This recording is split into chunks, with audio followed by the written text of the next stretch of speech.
gun violence impacts all communities.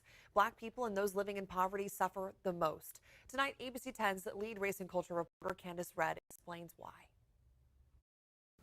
I have to be her voice, because if I'm not her voice, she'll become forgotten. Jennifer Redmond continues to fight for justice after the loss of her 19-year-old daughter. Police say someone shot and killed Soraya Redmond at the Stone Creek apartment complex in Natomas on September 25th, 2020. I can just imagine her screaming. And the sad thing is, nobody has said anything. Police released this surveillance footage last year in April, showing a group of people possibly connected to the crime. To this day, the case remains unsolved. My fear was always what could happen to my sons because they were Black men.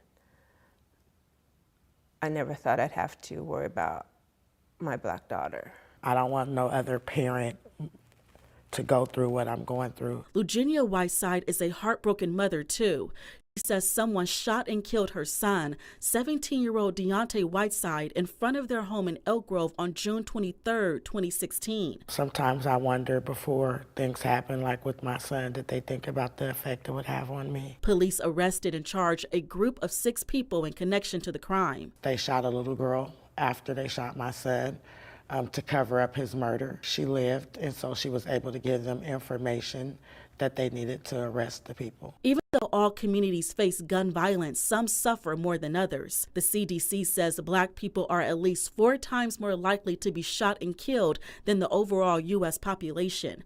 They're also 12 times more likely than white people to fall victim to gun violence. In 2020, there were more than 19,000 gun homicides, with Black people accounting for 61% and white people 20%.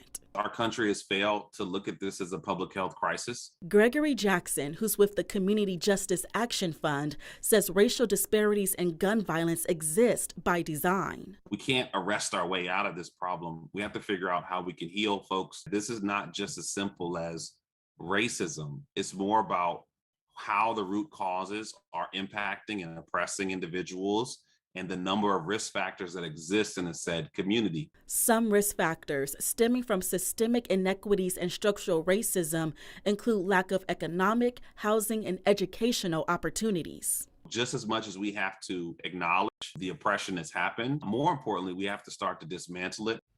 Now, outside of dismantling systemic barriers in communities of color, advocates say more investment is also needed in community-based gun violence prevention